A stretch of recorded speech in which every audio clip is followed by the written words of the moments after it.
So I'll just wait for 4 minutes. Again, as always, at the 4th minute, I'll begin the class.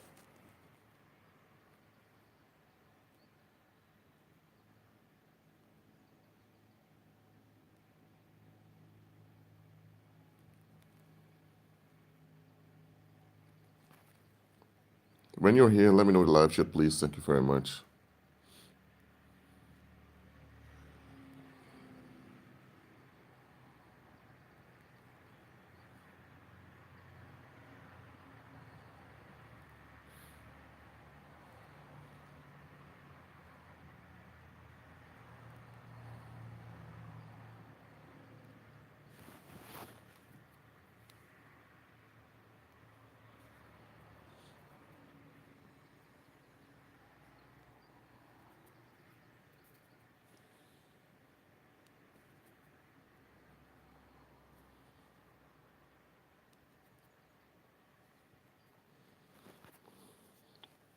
Also, let me know if you can hear me clearly. Thank you very much.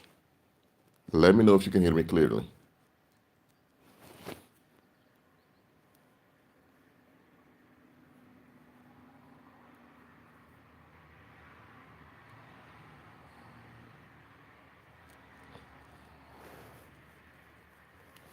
I'm all right this morning here. Just woke up 45 minutes ago. Had a brief fellowship already, prayed and fast, and now a live stream.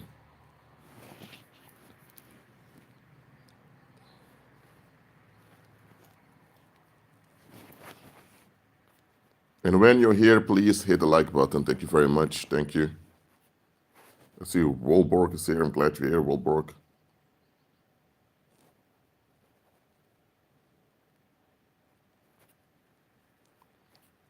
Let me know if you can hear me. It's quite important.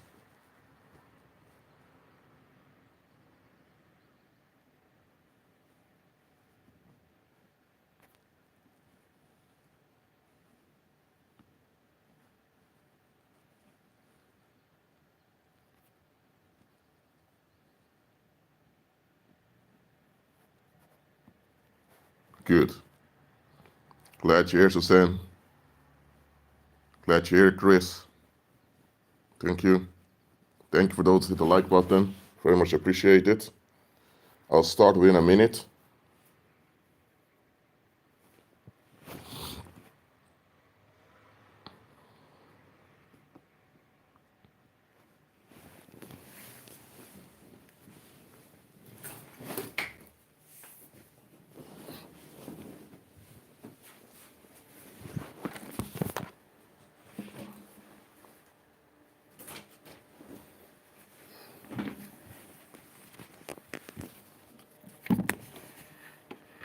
Christopher's here too. Glad you're here, Christopher. It's morning here for me. It's 6:35 a.m. in the morning. I woke up early today, or had a short fellowship with a brother from Kansas. He's doing well. And also, I fasted and prayed, and now this is live stream. And well, the class has begun. So what I'm about to do now is, hold on, let me put the King James Version. I'm going to read a few scriptures to you. All right. Now, let's read Matthew chapter 24, verse 43. Matthew 24, verse 43. This is something Jesus said right before the Last Supper and the crucifixion. He said, "But know this, that if the good man of the house had known in what watch the thief would come, he would have watched and would not have suffered his house to be broken up." All right, so and now let's go to 1 Thessalonians chapter 5, verse 2. This is a warning given to us through the Apostle Paul. "For yourself know perfectly well that the day of the Lord so cometh as a thief in the night. All right? Now, 1 Thessalonians chapter 5, verse 4. But ye brethren are not in darkness, that the day should overtake you as a thief. 2 Peter chapter 3, verse 10. But the day of the Lord will come as a thief in the night, in which the heavens shall pass away with a great noise, and the elements shall melt with fervent heat. The earth and also the works that are therein shall be burnt up. Okay? So we'll talk about the day Christ comes back. But now it's another one for Revelation chapter 16, verse 15. Revelation chapter 16, verse 15. This is what the Lord is saying. Behold, I come as a thief. Blessed is he that watcheth and keepeth his garments, lest he walk naked and he see his shame. All right. So, up to now, it has been clear that the expression come as a thief in the night is used often. It was used by Christ himself and also the apostles that he might have used, kept using it. Now, let's think for a moment. What does a thief do? A thief robs someone. They loot someone. But here's the thing. A thief knows very well that timing is important. A thief knows very well that he can't just walk up to someone and take their wallet. Because the thief knows he may be knocked out, or at least he will face fierce resistance.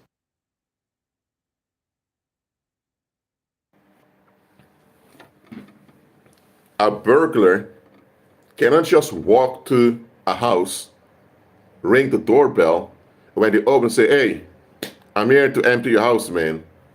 Can I please enter in? No, absolutely not. If anyone would try that out, even as a prank, they may either be knocked out or they will have the cops called on them. So, thieves, or I said criminals, they know to be smart.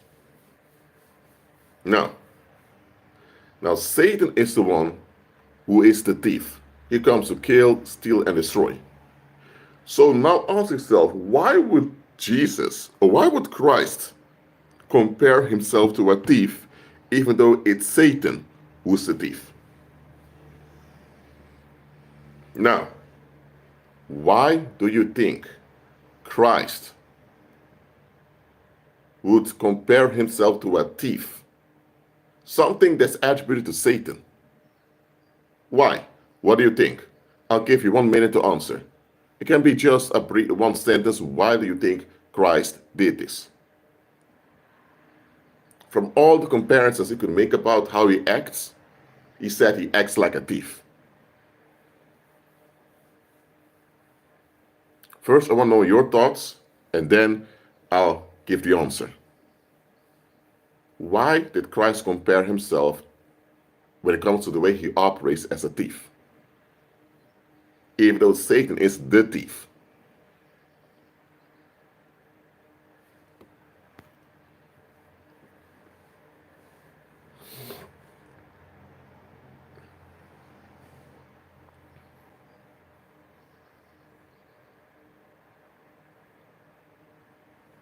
Mm-hmm.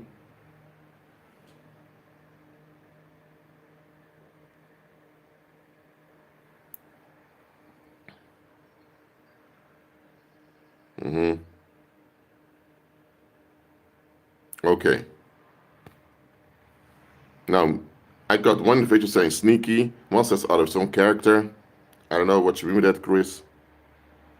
But here I have two more answers. One says, because he's going to make the people that don't get right with him feel robbed. And Christopher said, because if everyone knew how Christ was going to move, they would have suddenly changed their behavior. Exactly. Now, okay, let me give an example, a parable to you. Let's say you have a husband, okay? And the husband is suspecting his wife of cheating. Now, he has a suspicion. He does not know it for sure. He noticed her behavior changed lately. She has been more distant, and she's been out of the house more often. She claims that she's just busy with work and she's catching up with old friends from college. But the husband isn't buying it. Now, if the husband would have told her, darling, I suspect that there's maybe some other men in the picture. If she's cheating and she intends to keep exploiting the men, do you think she will confess and just roll up everything? No, she will not.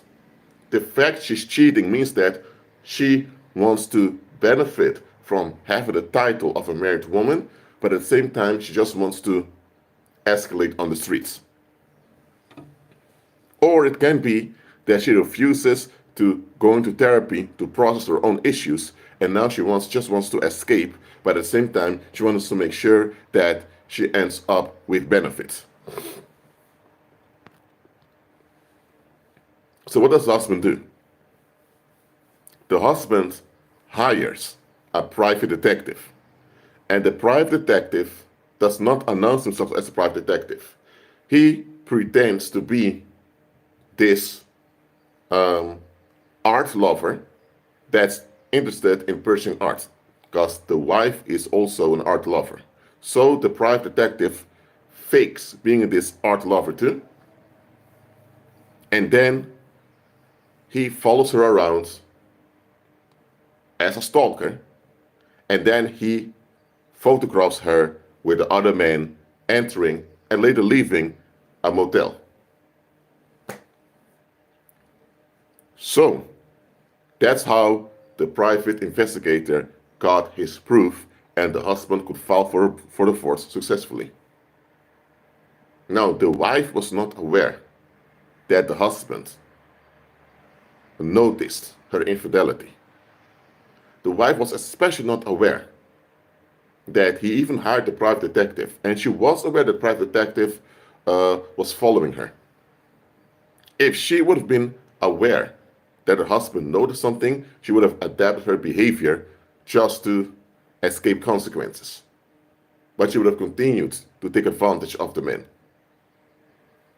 Or she may have played the victim, saying, oh, he's very creepy, my husband is very controlling, he even hired a private detective to investigate me. You see, that's why I cheated on him, because she would have used it as an excuse for her bad behavior. But because she was not aware of what was going on, in her mind, things went as usual. And she continued to act as usual, and that's how she got caught.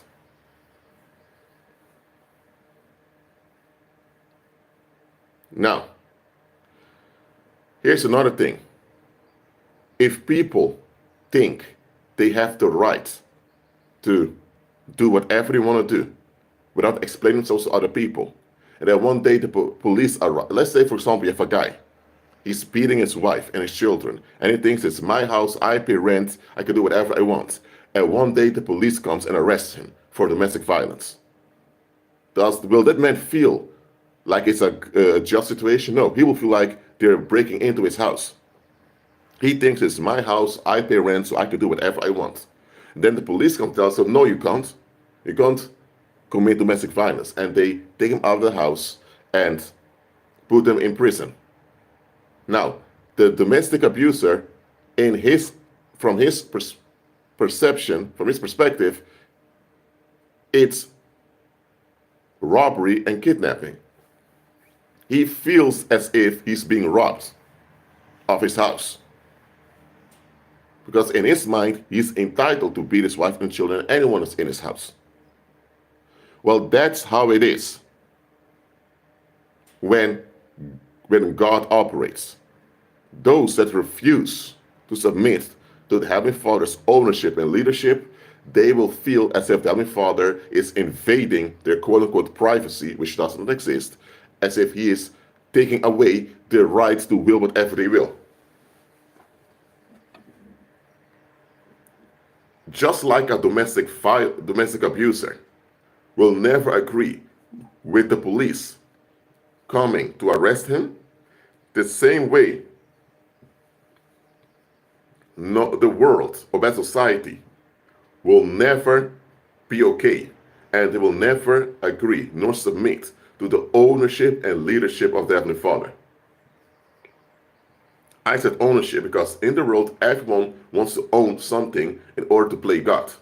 The reality is, human ownership is a hoax. We were born naked, and we will depart naked from the earth. And it's Christ that's resurrected us. So, we never owned anything. We don't own anything now. We won't own anything anytime. So, human ownership is a hoax that the world uses to justify their narcissism and their violence. Or, okay, imagine this. Hold on. Imagine going to a rainforest. And you have this big banana tree in the rainforest. And you're about to shake one of the branch of the tree to get some bananas. And then some guy runs to you and tells you, no, what are you doing? And you tell them, listen, there's a banana tree over here. I just want some of those bananas. They say, no, you can't do that. And you ask them, why can't I do that? Because that is mine. You ask them, yours? Yeah, that's my banana tree. And you ask him, you have your own banana tree in the middle of a rainforest? And now he says, yeah, I put a claim on this tree, so nobody can put a claim on it. Okay, in that case, you would think this guy is crazy. Now, you will ignore the guy unless he has a gun or a knife, because then he can cause harm. Only if he has a weapon, you may think, you know what, let me walk away from this guy. Because this guy is crazy, willing to kill people for a random banana tree in the middle of a rainforest. But let me tell you, that's how all property is.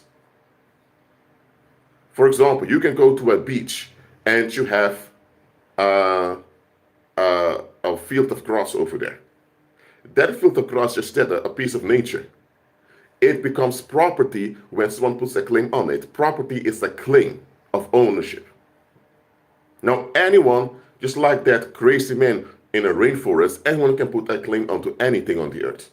But just because you put a claim on it doesn't mean it's yours, that you're entitled to it. In the world, it goes like this. Once you put a claim on something, you have to be able to force people to get along with your claim. Because if you can't force people to get along with your claim, then it's just that, a pathetic fiction.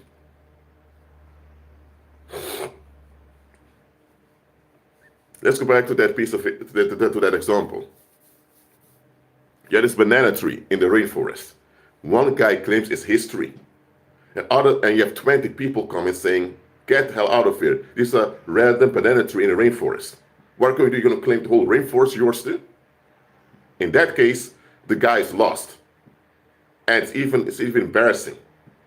Because it's obvious that his claim was based on nothing. But what if there are 20 people taking bananas from the banana tree, and then suddenly pulls out the gun on them, say, it's my tree, get the hell out, you need permission from me. Now, even though nobody agrees with him, and rightfully so, they will comply with him for this because he's able to cause harm. And that's how it is with all properties in the world. Property is nothing but a useless claim that's defended by physical violence. Without physical violence, no property can exist, because property itself does not exist. Property itself does not exist. It never exists, it just claims. Either you have a gun or a knife to scare people into agreeing with your claim, or you have a group of people like a gang or an organization that does it for you. Because we only have possessions on the earth, things we possess physically. Our clothes, the house we live in, all of that. We don't own anything. But worldly people insist that they own things. And they want to use this false ownership to control others. They feel entitled to control others.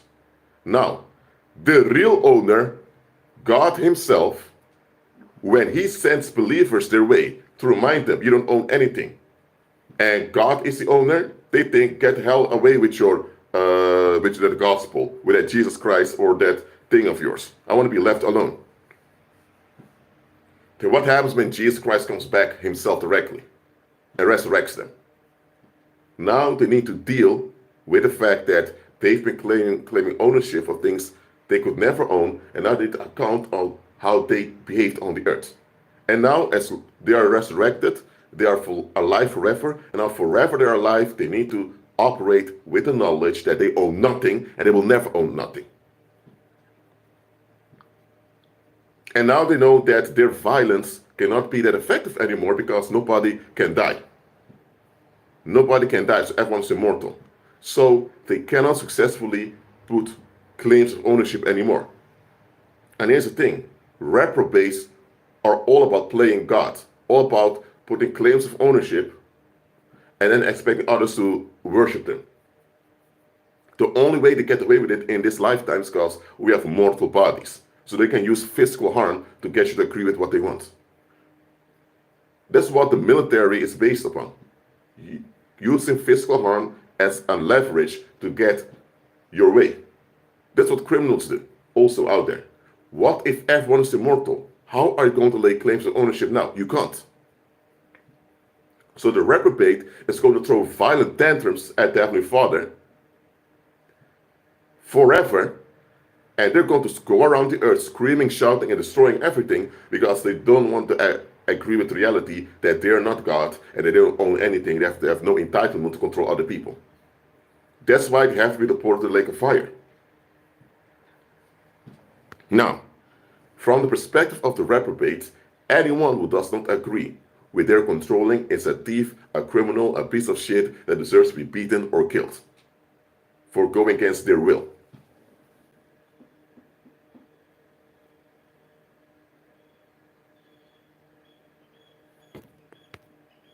So, from the viewpoint of the world, Christ is a thief who just shows up and establishes his rule on the earth, and his rule overthrows and abolishes all their property and privacy claims.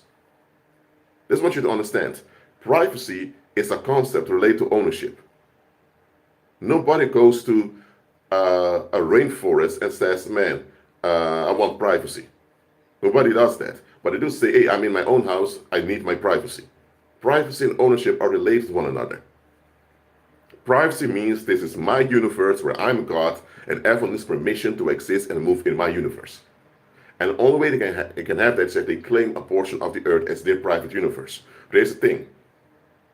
In daily life, other human beings quickly show you that this private universe does not exist.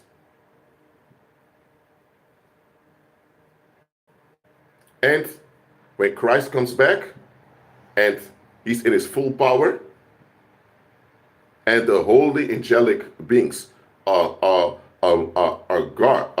armed to keep the reprobate in check, there will be no more property, there will be no more property, no more privacy claims, none of that anymore. But it isn't just when Christ comes back. Even during this lifetime, when believers operate in power, the world feels violated. Just think about it. Let me give a parable to you. Let's say you have a neighborhood, all right? You have a neighborhood, and in this neighborhood, there's a house for sale, all right? Now, one day, the people in that neighborhood find out someone purchased the house. They don't know who purchased the house. They just know someone purchased the house, and and it's winter now, but in late spring, the new owners of the house will come. So they are waiting, thinking, oh, they're curious who the new owner is going to be. And then one day, they see this small Chinese guy walking in. And they think this Chinese guy is a tourist. But then they find out he speaks fluent English. And he tells them he has been adopted by some white Americans. And he's an American citizen. He served in the US military. And he and his wife and children will move into his new house. Then everyone is shocked. They thought, huh? So this small Chinese guy is a US veteran? And not only that, he's the one that purchased that house over there? First, people are surprised. They think, oh, okay, so be it. The Chinese guy moves in. Now, 1 year later, there are 2 Chinese restaurants in that neighborhood and 5 more Chinese families moved in. And each Chinese family has at least 4 children.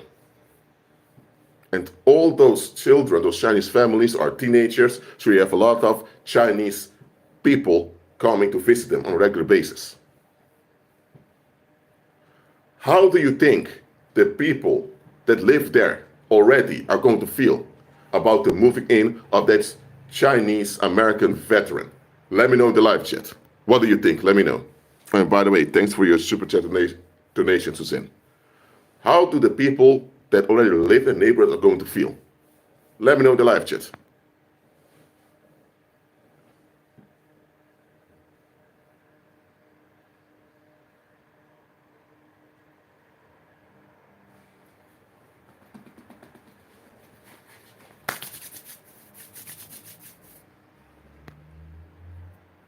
How are they going to feel? What do you think?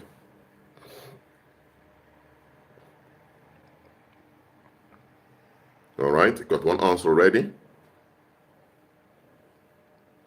Imagine it, you live in a neighborhood. There's a house for sale. You hear someone purchase the house, okay? Then one day this small Chinese guy appears. You think he's a tourist, but then you find out that he's a US veteran. He was adopted by Americans. He's a US veteran even, and he and his family will move into his new house. You think, oh, so be it. Then within a year, you see Chinese folks everywhere. The Chinese folks even own businesses, and they have an economic power in the community. So eventually Chinese people just moved in within less than a year. Even though they are a minority, they now are the ones deciding on what happens in the neighborhood, because they have the money. How do you think the public is going to feel?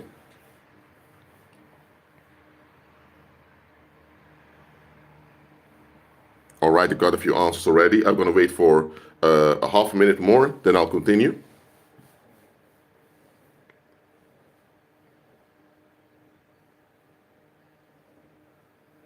Now, the people are going to be overwhelmed.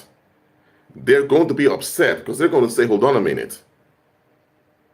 We never asked for a Chinese invasion.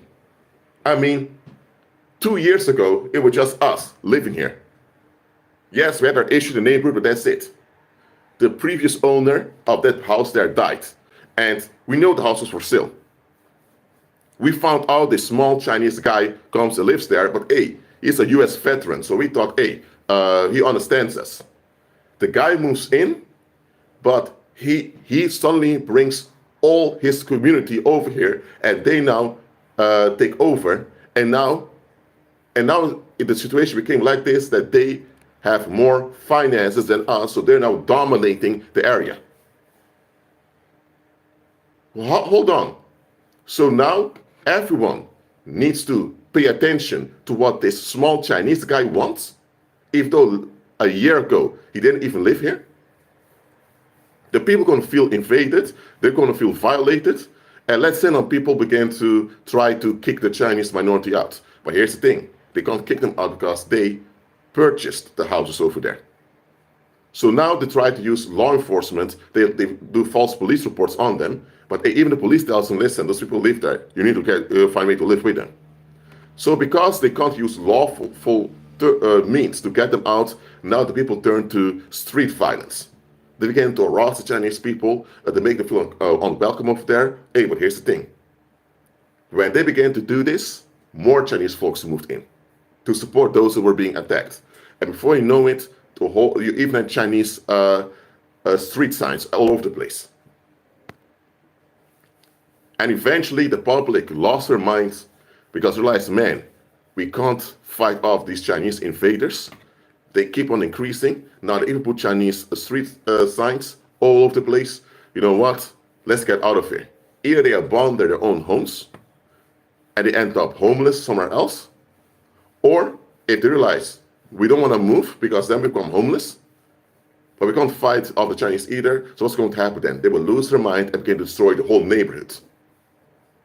They don't want to live with the new reality, how it is, but they can't deny reality either. And for them to move out means that they would have to give in and surrender to the victory of the Chinese migrants. So they don't want to do that either. So they are in a no-win situation. So eventually they're so frustrated, they lose their mind, they explode and destroy everything.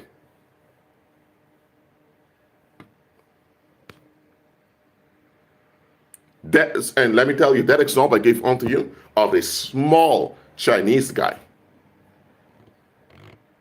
This small Chinese guy moving in. And then he overtakes the whole neighborhood. And now the people that were already there, they fail in getting rid of them. And then they end up losing their mind and destroy everything. Well, that's what's happening with the world. See it like this. When you are a believer, you are like that small Chinese guy. At first sight, you're not seen as a threat. You're just a regular, common human being with a mortal body and issues like everyone else. But then, once you begin to walk in power, your decrees, declarations, and prayers are working out. Now, you are now changing the climate around you. Maybe in the neighborhood, there is a lot of domestic violence. People are beating their children. And now because you live there and you send peace out of you, everywhere you go, people know there's peace following you. And this affects the children and teenagers. And now the teenagers are standing up to their parents. So now you have more disharmony in the neighborhood because teenagers are not taking the domestic violence anymore. Why? Because they saw your example, how peaceful you are with your family. So they thought, hold on a minute, how come our own parents and the people around us just treat us so violently? Now, before you moved there and lived your walk by faith, the people there had no idea how abusive their own parents were. To them, it was just the way it was. But since you moved there, your quality of life exposed the neglect that was there. And because the neglect was exposed, there was no turning back. So now the parents and the other grown-ups had to change how they were treating the youth. But they didn't want to change. They couldn't even fake changing because it was so exhausting. So who are they going to blame for the falling apart of their homes? You. Even though they are the ones who were abusing their own households, they will blame you because they will say, before you arrived, they could abuse their own children at ease. Now that you've arrived, now they can't hit their own children in their own house. They feel like you've invaded their house and tell them what to do in their own house.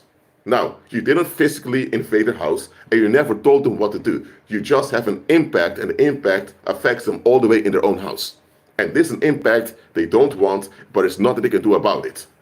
So, and when they now want to get rid of you, they can't say you invaded our lives. Because if they say that, they will be recognizing how influential you are, and they don't want that.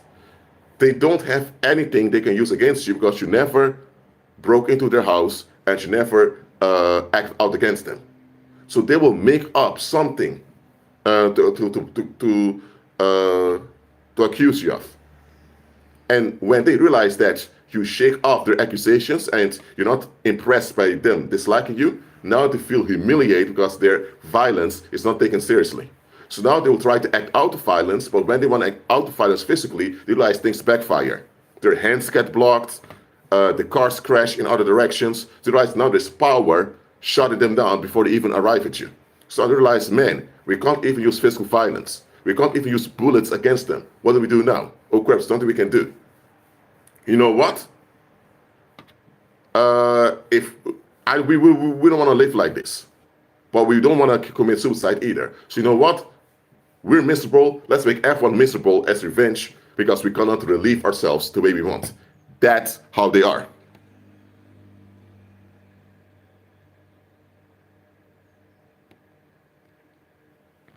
when you walk by faith, the fairy tale of ownership, of human ownership, is scattered.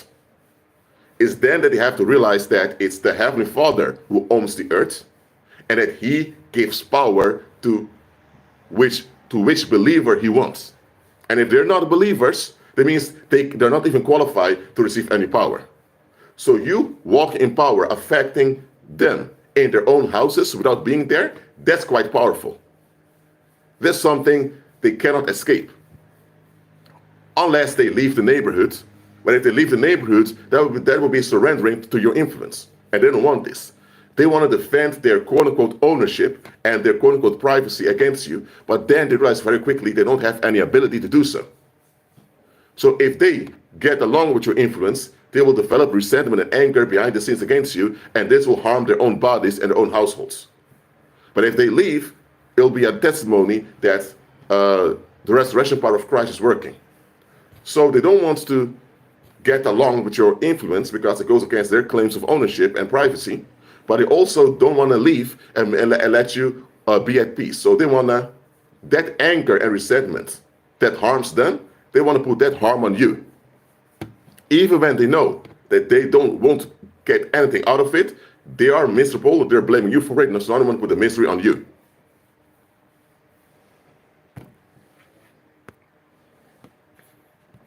Believers are the only human beings that shatter this fairy tale of human ownership. No other group of human beings can shatter this fairy tale of human ownership. Because this fairy tale of human ownership is protected with violence and blackmail. Now, a pagan can get relief from danger, but he's still in danger. Believers have the resurrection power to shut down danger. So, if people cannot use bullets against you, because bullets are quite effective, you just point your gun, fire it, and someone is dead. But if they can't use bullets against you, if they can't use knives against you, nor swords, if they can't use any physical escalation against you, then what they're left with is they may try to get people turned on you. But the more people turn on you, the more people dislike you, the bigger the negativity becomes that harms them and not you. What can they do? They can't do anything. Every day they wake up, they'll be triggered because they remember we don't own anything. We don't have any ownership. And they realize that, hold on a minute, if no physical violence can harm this individual, because for some reason, without having physical resources, he's ahead of us, that means he can also use our own violence against us and kick us out of our own homes and take over everything. Let me tell you, a believer is able to kick people out of their own houses and take over without using a gun and without using a street gang. Believers are capable of forcing the local gangs to drop their weapons and run away. Believers are able to force people to open up to whatever they're doing. Now let me say it like this.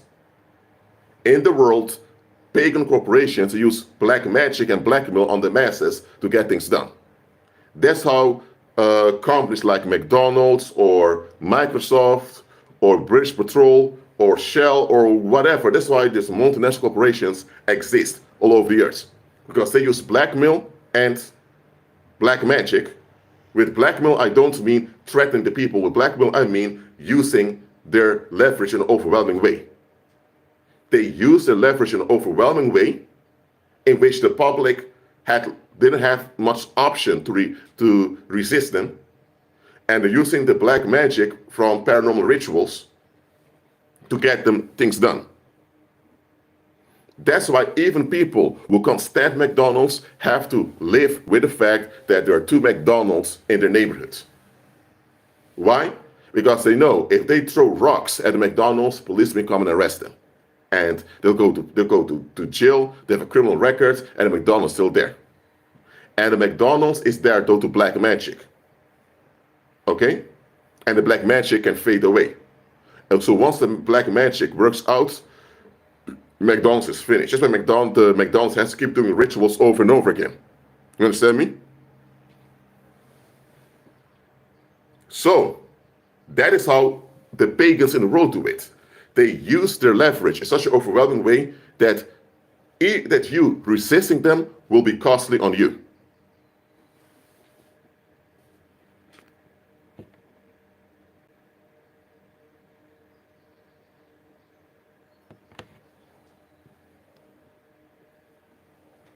All right? But now, let's say now some guy comes in. He wants to open his own shop. But let's say nobody likes the guy or nobody's interested in what he has to sell. That shop will go bankrupt very quickly, or it will be vandalized by the public. If you have a whole group coming against you, a single individual, you can't win that. But what if the shop owner is a pagan and uses paranormal charms? Now, if those people can't stand the shop, for some reason they can't get too close to vandalize it, nor attack the man. What if he's a believer? If he's a believer, he will be able to kick all the people out of the neighborhood that don't want his shop to be there. So people that have been living there for 20, 30 years suddenly decide, man, I'm leaving this neighborhood, man, I'm fed up over here. They leave by their own accord, but they're pushed out by the influence and impact of that believer. Believers are the only ones capable of doing this.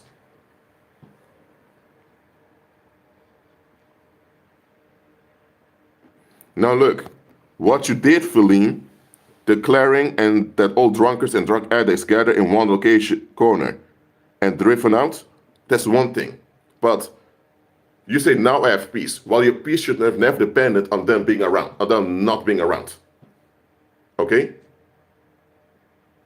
What you just did is getting relief from their presence, but you didn't actually solve the situation because they're not there anymore, but they're still around. They should be forced into therapy to get better. But anyway, what you did was effective. I'm glad you walked by faith, but realize, use the resurrection power to actually go to the root of stuff. Because look, now you've pushed away the drug addicts and drunkards from around. But there is no Christ-centered climate in its place. So now another form of darkness can fill it in. Just beware of that.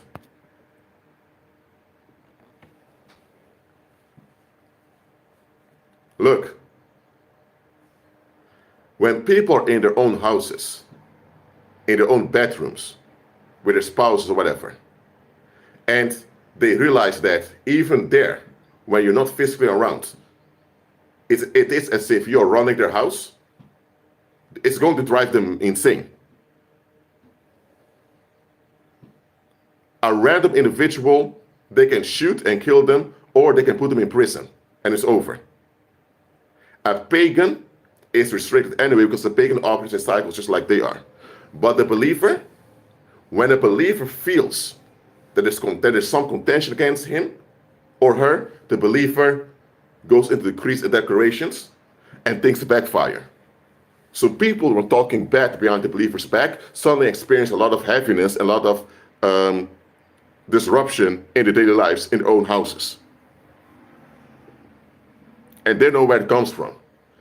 And then they realize later that every time they even mention that believer, there's something breaking in their house. For example, there may be someone in the neighborhood who can't stand you, the believer. He wants you out of the neighborhood. In the past, when he used to talk bad about you with his own relatives, oh, you didn't notice he was doing that, but you felt some headaches. The psychic violence affected you. Now that you're decreeing and declaring, every time he even mentions you, or someone in his house mentions you, suddenly something breaks. First was the glass that broke in the kitchen, then it was TV that broke, then the washing machine didn't work. So every time they mention you in the negative daylight, something breaks in their house. At some point, you're going to think, hold on a minute. Is this guy over there, is he a demonic entity? Is able to hear that we're talking bad about him and enter our house in an invisible way and destroy things? Of course you're not an evil spirit. Of course you're a human being just like they are, and you're not even in their house, you're not even close to their house, but things are breaking in the house every time they mention you in a negative way. At some point, you'll make a connection. Anytime we talk bad about this other guy, even in our own house, things break or things go wrong. So next time we see you in the streets, they're going to be terrified, thinking, oh, what the heck is this? How come we can mention everyone else in a negative daylight and feel comfortable releasing our unrest, but anytime we do it with your name, things break into our house, or there's some bad consequence of flipping us? What the heck is this?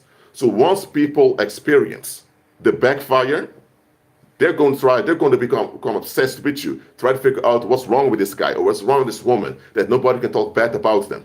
How come some people talk bad about you in the past, even to your face, and now all those people who did crap towards you, they all have bad stuff happening to them all the time? One almost drowned while swimming, the other one crashed with the car, another one became homeless, and you get me? So they're going to think, what the heck is wrong over here?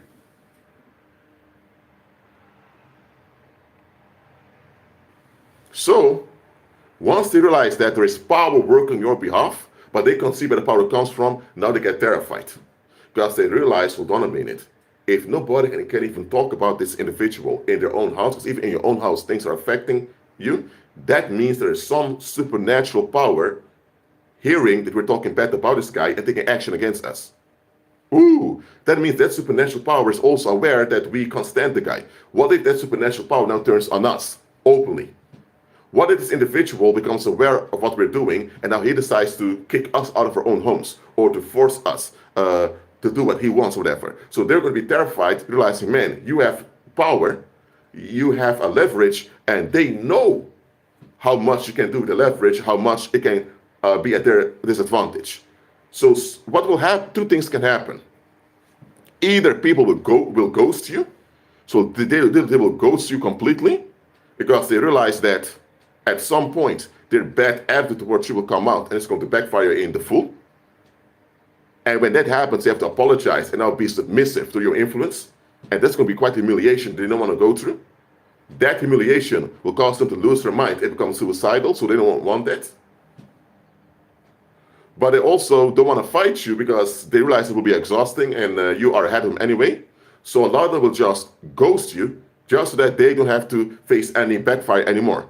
That's why some people at work may suddenly resign out of the blue. Or suddenly some people in the neighborhood will move out. Or suddenly a whole company will go bankrupt because people can't get along anymore because everyone's upset about you. But because they can't act out on you, they lost one another. Maybe in your neighborhood, suddenly there are many brawls going on, people fighting one another in the streets. Why? Because a lot of people can't stand you, but because things keep backfiring and you keep showing up, they're triggered and now taking out on one another. Now look, in this case, people had no idea that a true believer has such power. What if you have a neighborhood where people are aware of the power of believers or what a believer is able to do? Do you think the people from that neighborhood want the believer to move into that neighborhood? Let me know in the live chat. Let me know.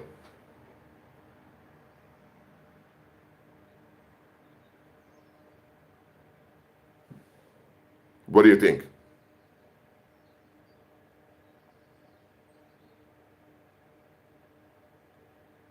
Now look, if it is a drug dealer moved to a neighborhood, a lot of people say we don't want that because then you're going to have drugs being sold over the streets. So if it's a drug dealer wanting to move into a neighborhood, I can understand people say we don't want this guy over here. Rightfully so. If it's a child molester, oh, absolutely, I understand people don't want it over there because of the bad effect you will have on them. But if you were a child molester or a drug dealer, they will have a good reason not to want you there and to want you out. And people will agree with them. Because the child molester and the drug dealer cannot take over the neighborhood. They can only bring pollution to the neighborhood. The believer has the capacity and ability to take over the neighborhood and to make people get along with them, whether they want or not. The believer is able to run the neighborhood even into the homes of other people. The believer can even dictate what people do in their own houses without actually doing so. The impact of a believer penetrates through everything.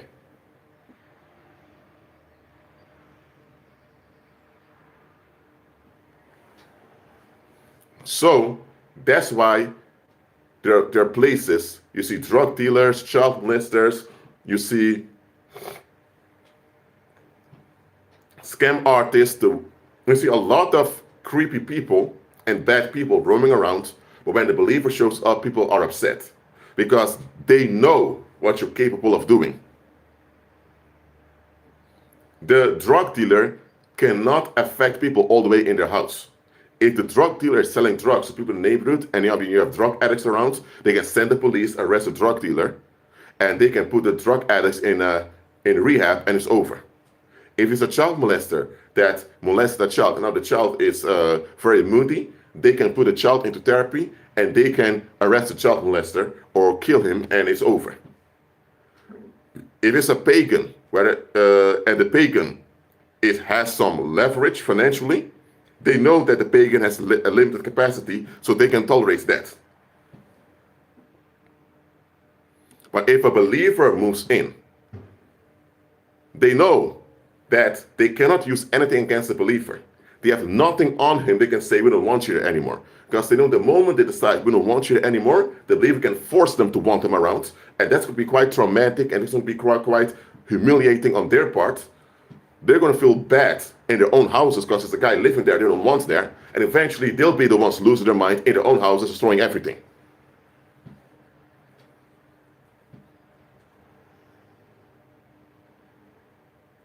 Now you understand why the believer is hated. Or let's say in a neighborhood, let's go to the example used before. A guy is beating his wife and children, thinking it's my house, it's my privacy, everyone has to mind their own business, everyone has to stay out of it. It's my house, my family, I decide. And then people call the cops on him, and the police comes and arrest him. He will feel violated by the community, thinking it's my house, blah, blah, blah. Now, what if a believer lives there? If a believer picks up there's trauma in a neighborhood, he can just send peace ahead. And the peace he sends ahead in the neighborhood will shut down the man's ability to successfully abuse his family. Before the believer sent peace ahead in the community, in the neighborhood, I mean, this guy could beat his children whenever he wanted to, and they would have to take it. But now, anytime he does that, he falls onto his face. Or anytime he does that, it's all over the streets. Everyone talks about it. And the whole neighborhood becomes embarrassed.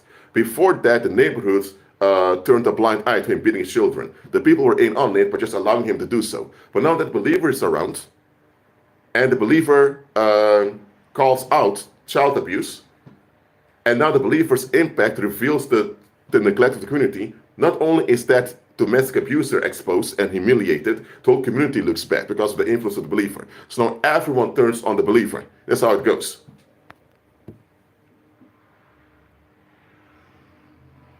So once they realize that you have power to overrule them all the way in their own houses, once they realize you have this ability, they're going to be terrified and horrified and quite uncomfortable with you being around. So then they will try to get rid of you. Or they try to trap you one way or the other. Once they realize that their resistance is costing them and not you, they will lose their mind and they don't care anymore about their own reputation or their own safety. They just lose it and they will tear apart everything in the neighborhood.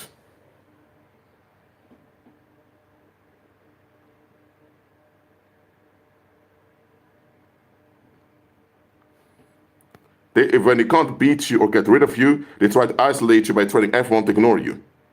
Okay, maybe you are a believer, and there's one guy everyone is ignoring, but you befriend the guy, and it goes well. You ignored the anger of the community against the guy. Now the people are turning on you because you ignoring their anger shows how pathetic those people are. So now when they turn on you, think, who do you actually think you are? No, nobody likes the guy. Who are you to go against our anger against the guy? Who are you to violate our will, to make us look bad? That's how people in the world are.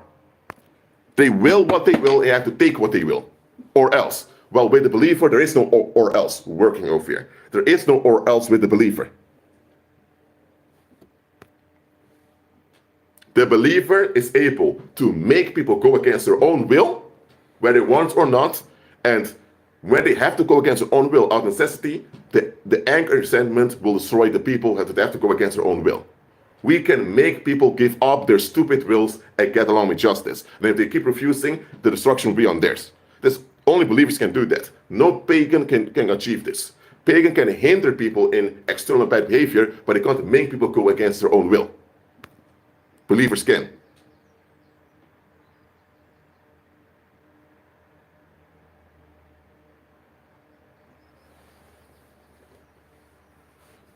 I'm telling you, people, that's why there are some people in the occult, when a believer is around, they behave properly. They even try to get favor from the believer because they know this believer is capable of doing a lot without being physically present.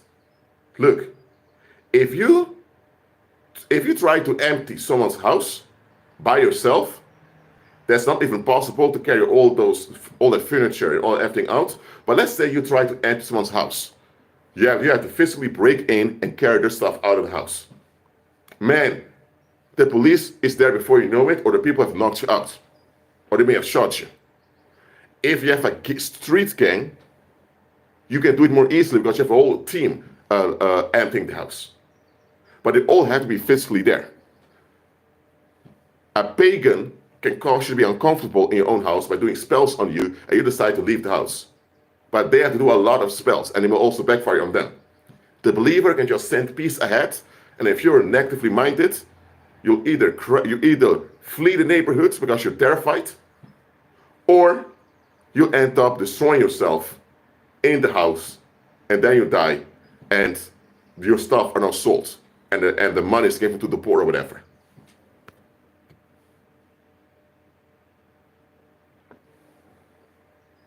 A believer can be hired at a company and end up dominating the company without even being the supervisor or the manager.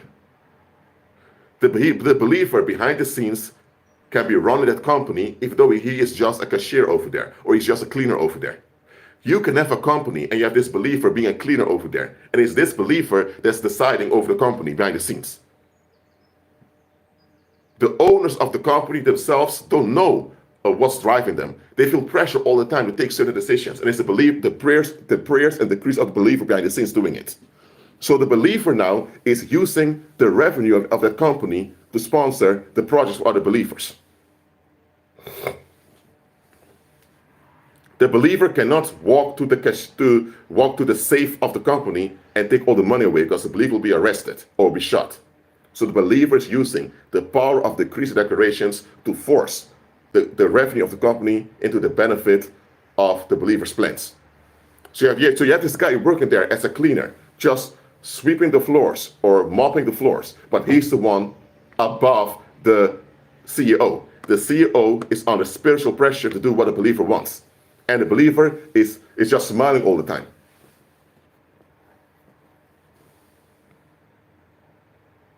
You send peace ahead by decreeing it ahead. You just command peace ahead of you.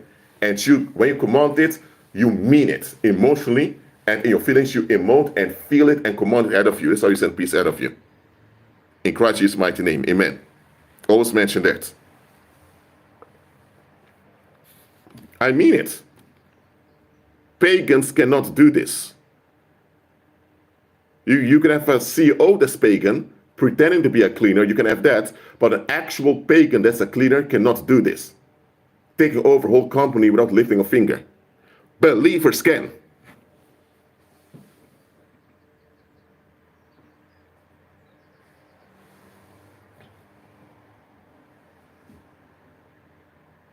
Maybe there are a lot of homeless people in your area, and nobody cares about the homeless people. They just want them gone.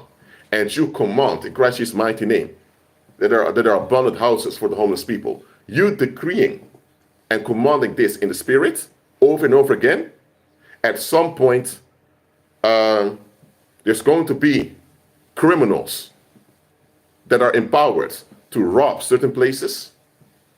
The criminals are arrested, but the money they stole is gone. And there's going to be some of those criminal enterprises now donate the money quickly to charity so that they're not caught by the police. And now the charity organization now using the money to build houses for the homeless people. So you commanded there will be abundance of houses for the homeless people. The abundance of houses did not materialize in a few seconds. Okay, it didn't. But it caused a movement in the Earth's atmosphere that pushed circumstances to get it to happen. So a lot of the money was in the hands of the companies and corporations where people work. So you push the money out of those places by your decrees and prayers, and now it ended up indirectly into the hands of people who act out what you decreed, namely building houses for the homeless people. That's how it goes.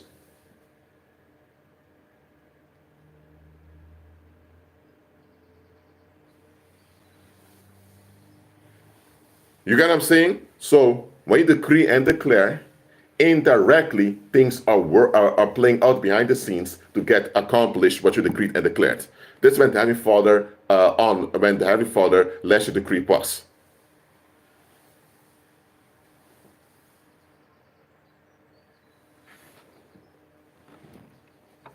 So let me tell you one thing. There are politicians out there who know who's in charge of the city that they're governing.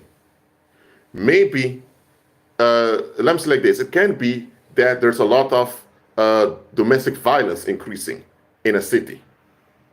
That there are a lot of people losing their minds on the streets. And the police cannot figure out why so many people are losing their minds. But you have the mayor and the other Freemasons behind the scenes, they know why. Because there's a believer living in that city, and that believer, together with other believers that he knows from the internet, they're decreeing and declaring the financial increase of them together as believers. And now this one believer, he would just walk into a building and people feel the need to give him their money. And people don't even know why. The decrees of this believer working out everywhere they go, they get financial advantages. And people can't realize, hold on a minute, how come this guy, everywhere he goes, people are quick to give him their money? What the heck is going on here? And then people realize that, hold on a minute, for the past 5 months, all of us have been losing money due to inflation, but this believer has been living an easier lifestyle. What the heck? And now, people are losing it because they see this believer having an impact. And here's the thing, when they are losing it, it backfires and they begin to take it out on one another. And also there's an increase of domestic violence in that city. And the police can't do anything about it because it's the decrease of a believer working out.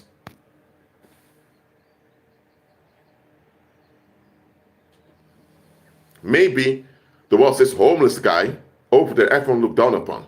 And because everyone looked down on that homeless guy, they felt good about themselves.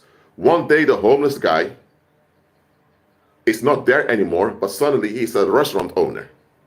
Why? There was a believer that decreed and declared on behalf of the homeless guy, and the homeless guy became a restaurant owner. That homeless guy not being a restaurant owner, it looks bad on the community to look down on him. So the community wants to re-victimize the former homeless guy, but they can't do it. Who are they going to blame? Whoever helped out the homeless guy. And when they find out that there was a believer that helped him out, they're going to try to storm the believer's house to get them to kill him or kill her, whatever. But once they can't do that, they'll be screaming in the streets, going crazy.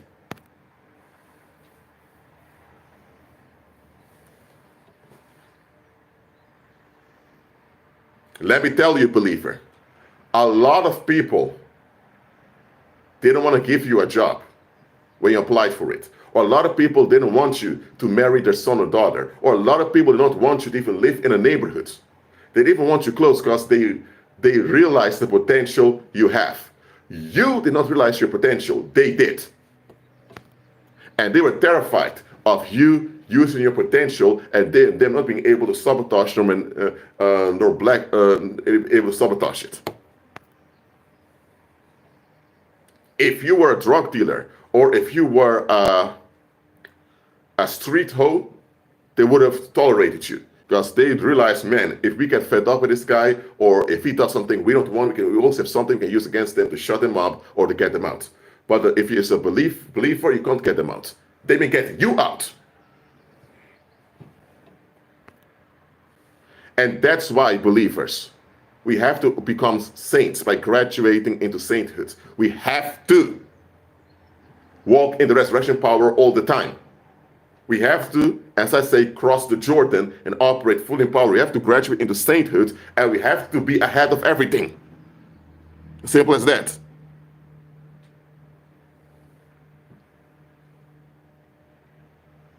Think about it.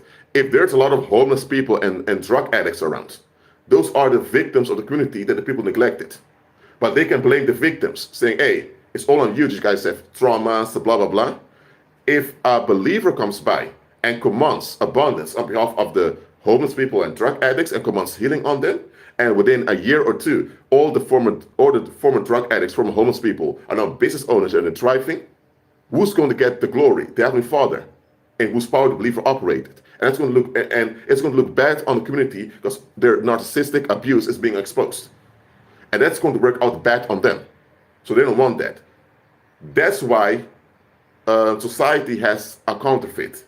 You have those churches who pick up homeless people and drug addicts and make it into churchgoers.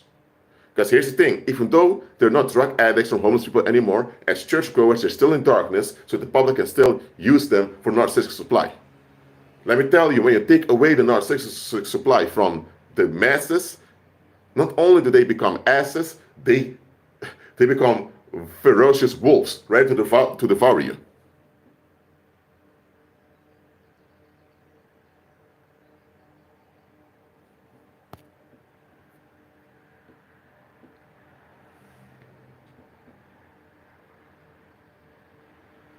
That's why as a believer, they want to make life difficult on you. Because when you thrive, their darkness is shut down. And once their darkness is shut down, their neglect, their stupid neglect becomes exposed. And that will look bad on them. And there's nothing they can do about it once they're exposed. So they're fighting till death to keep you in poverty and in difficulty.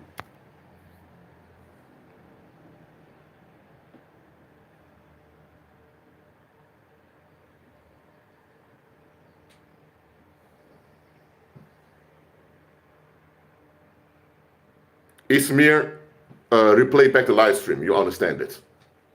Because I just explained it to you.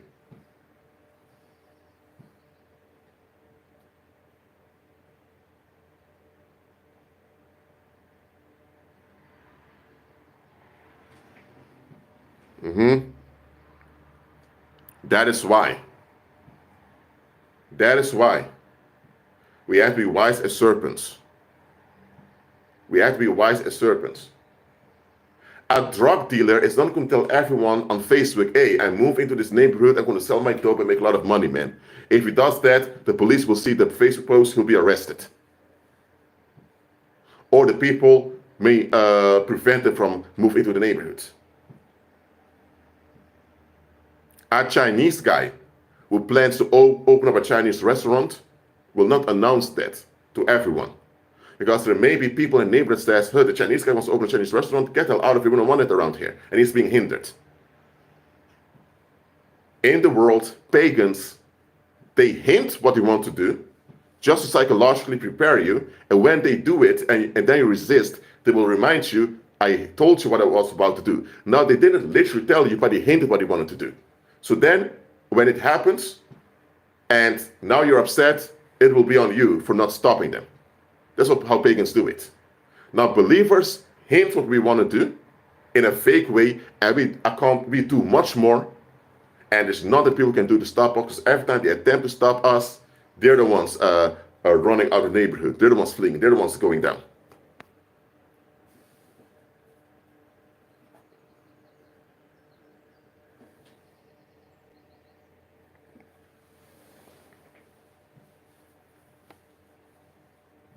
That's how simple it is. When the believer operates in the resurrection power, everyone will experience, whether they want or not, that the Heavenly Father is in charge. That they never owned anything, that they have no private universe, which you call privacy or personal life, and that they own nothing. And it's the believers who have power over them. Yes, they will find out sooner or later it's the believers having power over them. they will realize very quickly that they have no power at all. They only have violence and tricks. The world, or you can say society, only has violence and tricks. They have no real power. It's when the believer shows up, walking in the resurrection power, they realize that they have nothing but violence and tricks, and it's the believer that actually has power, and the Heavenly Father is in charge about which believer has power and when they have power.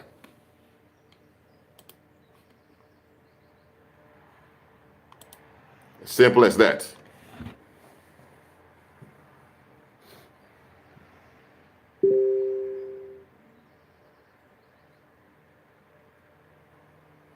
And this is something they never want to go through.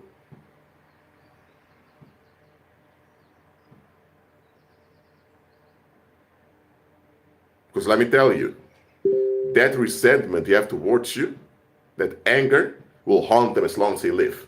They can never get rid of it until they repent and become believers too and walk the righteous path. They don't want to do that, they'll be haunted. And the haunting is going to affect them, not you. So that's why I eventually try to put the weight and mystery of that haunting on you. They want to drag you in the mystery that came from them being haunted. They're haunted because they can't sabotage nor blackmail you. And because they can't do that, they become more and more miserable. Now they want to drag you in that misery that comes from them going against you.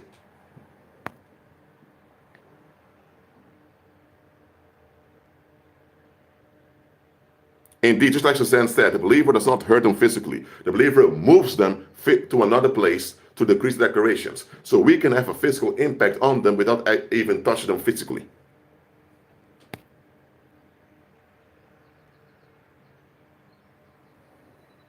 No, Suzanne, they don't want to behave. They just want to escalate and ventilate, and you just have to take it because they want it. If you go against it, who are you? Now you need to feel pain, or now you need to die because you go against their will. You don't blaspheme against the little gods that didn't create the earth.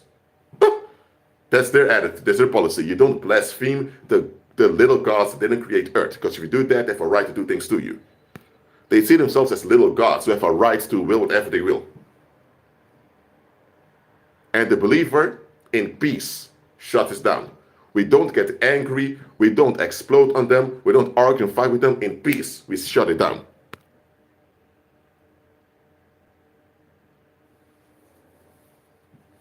So, now you know why Christ operates as a thief. First of all, society or the world perceives Christ as a thief because Christ shuts down their claims of ownership and their right to abuse. Secondly, as a believer walk in the power, you'll be perceived as a rapist and invader. Let me tell you this. As a believer, you are seen and perceived as a rapist and an invader by society. Because now you are happy, having a good time, decreeing and declaring and being prosperous, and they don't want the effect of your prosperity, but have no choice but to deal with it. And you are having a good time over there, and they are defensively being triggered again, about your influence. Because they are against your influence, anytime influence keeps going on, it triggers them into hurt, anger, resentment, all of that. So to them, it is as if they're being raped by you. They perceive you as a rapist. When they are against your influence and they fight, they say no to your influence, and your influence keeps happening, and you don't care about their no, they will think you are kind of a rapist because you're using a leverage you can't fight against. And now, when they're upset because they can't stop your influence, they feel victimized by you, and now they want to take it out on you. And when that doesn't work, now they lose their mind and they're going to blame you for it. You are perceived as a rapist and a thief by the world. You know what? So be it. So be it. Their perception is not relevant anyway because they're not doing the will of the Heavenly Father. Their perception is not relevant because they're not contributing to anything constructive on the earth. They're just spreading pollution and danger. That's the only thing they're doing. So why should their perception and opinion be so relevant? Now, their opinion and perception is relevant for us to know how to shut it down and how to overrule it. That's the only relevancy their opinions and their perception has. Believers are perceived as rapists and thieves.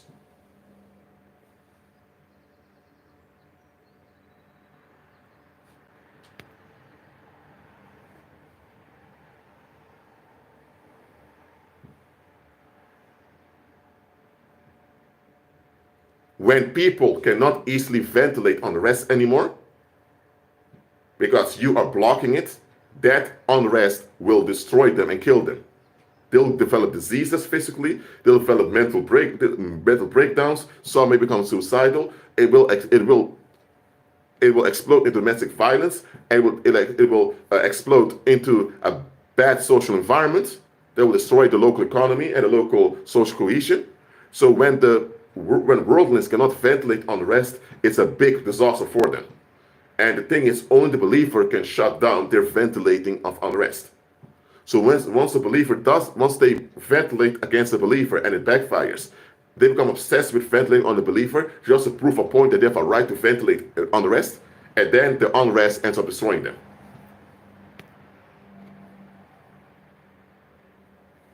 Yes, you'll be perceived as an invader, a thief, and a rapist by the world on a spiritual level. But you know what? It's not relevant. You are doing the will of the Heavenly Father. That is what matters. So Christ comes as a thief. He's not a thief because he's the owner of everything. We as believers, we are symbolic owners of the earth because we will live here forever. But we are not the owners. We have possessions on the earth, but we follow the owner. And we are given power by the owner to operate on his earth. And other creatures on this earth have to get along with us. If they don't, their own resentment and resistance will destroy them in the here and now.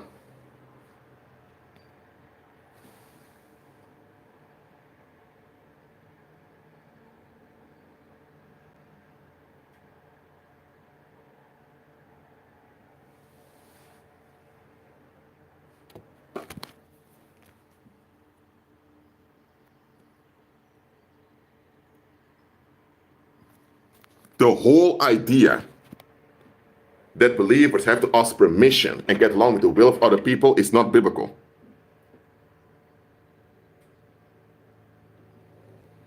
Did Jesus tell the disciples, go into the world and invite people to become my disciples? Did Jesus tell them, go into the world and invite people to become my disciples? And if they say no, you don't want to just respect their no, no means no, respect their will. Did Jesus say that? No, Jesus said, go into the world and make of all nations my disciples. That's what Jesus said. So did Jesus consider the refusal of the world? Did he consider the no of the world? No, he didn't. So when believers operate in the power and enforce the righteousness of God on the earth, how come that's considered something bad? If the owner himself said, go and make them into my disciples, make the nation to my disciples. He did not say, make everyone to my disciples, because that's not something we should be focused on individuals. We should make the nations. We should have a cultural dominance on the earth on behalf of the Heavenly Father. That's what we should do. So this whole thing of asking permission to exist or allowing people to go against your influence because they have a will is not biblical. Man, do the mega corporations consider the no of the public? No, they don't. Do the mega corporations and the governments, do they consider the no of the public? Do they? I think not. Many times the public protested in the streets against the placement of a factory, and the factory came anyway. Many times the public protested against some policy of some mega corporation, and it continued anyway. Think about Facebook and all those other social media platforms. If a government somewhere raises taxes, you can protest as much as you want. If you don't pay the taxes at the end of the day, they feel entitled to do things to you. Do they consider the no or the will of the masses? No, they don't. So why is it that when believers want to do something with the real power, suddenly everyone has a no to give us, or has a resistance against us? What the heck is that?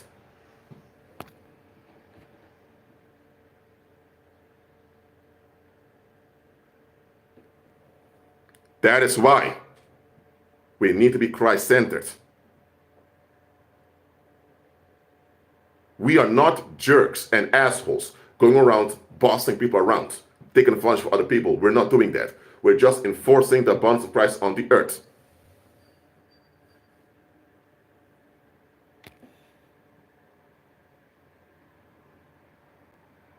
Oh, and by the way, there's no such thing as a male witch.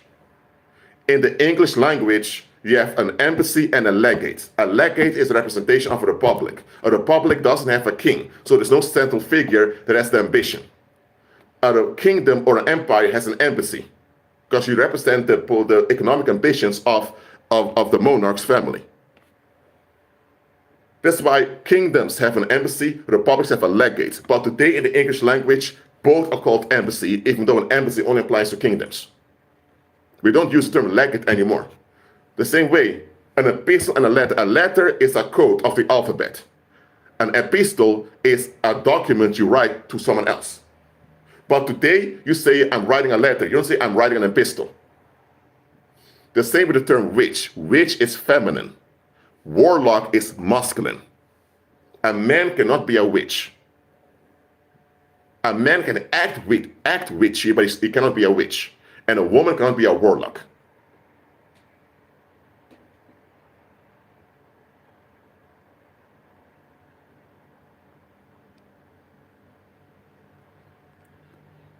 Isn't it strange that when a believer begins to command things into the earth realm, people say, oh, that's witchcraft. You can't do that. You can't go against people's will. You can't force people to get along with your influence. That's raping people. That's harassing people. You can't force your will. But those same worldlings submit themselves to governments and political tyrants on a daily basis. So it's only wrong when the believers are commanding things to happen in the earth realm. When devil worshippers will take advantage of everyone, do it, well, people don't complain.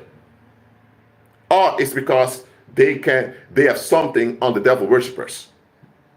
They're both in darkness. But and the thing is, they can always play the victim because devil worshippers are running their economy or their country. When believers command things in the earth realm, it goes against their victim mentality and it goes against their neglect, their narcissistic entitlements to control. That's why they have issues against it.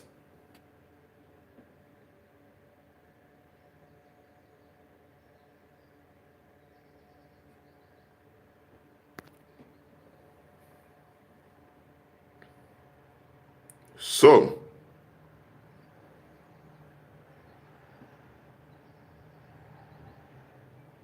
if they want to complain about a believer enforcing peace around and abundance around them, then why are they complaining about those that are impoverishing them through their economic policies and all of that? Why? That's why walk in the resurrection power of believers. Operate as saints. Become a saint by graduating into sainthood. You graduate into sainthood by fully operating in the power. And once you do that, you will always do it because there's no turning back.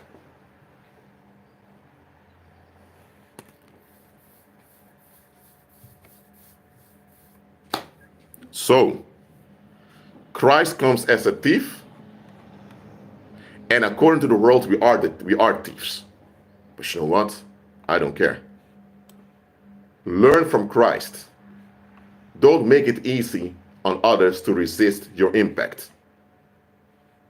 Trick them into complying with your impact, whether they want it or not, and once your impact is advanced, and now they wake up, it's too late. That's how you do it. That's how you do it.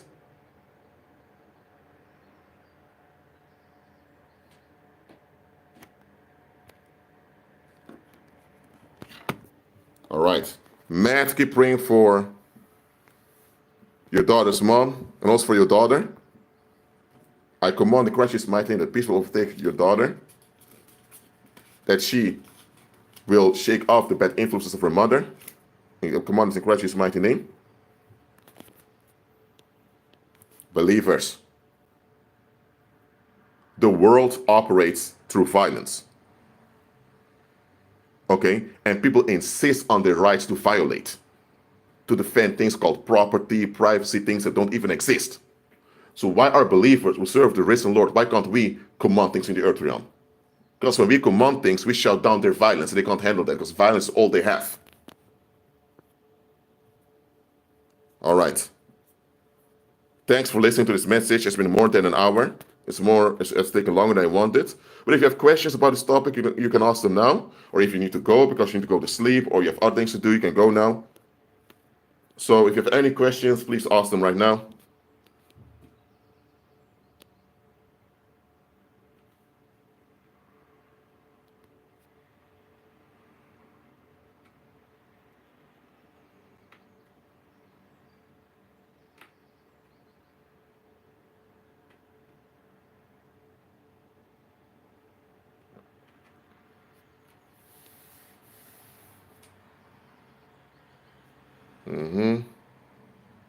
All right, didn't get any questions still now. Okay.